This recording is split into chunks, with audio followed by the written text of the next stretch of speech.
ஈர்ப்பு விதி ரகசியங்கள் ராண்டா பாயனோட புக்ல இருந்து என்ன கத்துக்கலாம் அப்படின்னு ஒருத்தர் கேட்டிருக்காரு. ராண்டா பாயன் அமேசிங் ஆத்தர். அந்த வீடியோவும் சரி அந்த புத்தகமும் சரி அமேசிங் புத்தகம். ரகசியம் ஒவ்வொரு சாப்டரா படிங்க, உங்க லைஃப் மாறும். என்ன சொல்லுது அப்படின்னா, நேர்மறையான சிந்தனையை அது போதிக்குது. பாசிட்டிவான தாட்ஸ், ரைட். இந்த நேர்மறையான சிந்தனை என்ன பண்ணுதுன்னா, ஒவ்வொரு மனிதர்களுக்குள்ள ஒரு மிகப்பெரிய ஒரு ஆற்றலை கிரியேட் பண்ணுது. இதை பத்தி சொல்ற ஒரு சுய உதவி புத்தகம் தான் ரகசியம், ரைட்டா? அதனால ரகசியம் புத்தகத்தை நீங்க வாங்கி படிக்கணும்னு கேட்கிறேன்.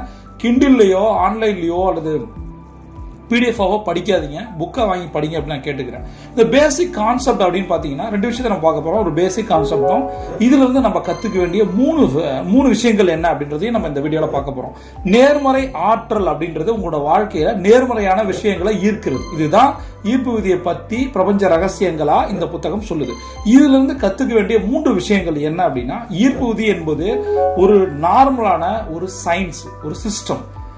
ரெண்டாவது, இது வந்து மூணு விஷயங்களை பேஸ் பண்ணி நடக்குது. ஒன்னு கேட்கறது, நம்புறது. மூணாவது பெறுதல். கேட்டல், நம்புதல், பெறுதல். இந்த 3 கான்செப்ட்ல தான் நடக்குது. ஆஸ்க், பிலீவ் அண்ட் ரிசீவ் அப்படின்னு சொல்றாங்க. மூன்றாவது, ஈர்ப்பு விதிகளை நம்ம பயன்படுத்தணும்னா எதை விரும்புகிறீங்களோ அதை பத்தி தான் சிந்திக்கணும். எதை தவிர்க்க விரும்புறீங்களோ அதை பத்தி எப்பயுமே சிந்திக்க கூடாது அப்படின்னு சொல்லுது. அதாவது பாசிட்டிவான விஷயங்கள் நீ சிந்திக்கும் போது பாசிட்டிவான விஷயங்கள் உங்களுக்கு நடக்குது. அந்த நேரத்தில் இது நடக்குமோ நடக்காதா, எப்படி நடக்கும், இதை பற்றி எல்லாம் லா ஆஃப் அட்ராக்ஷன் சொல்லவே இல்லை.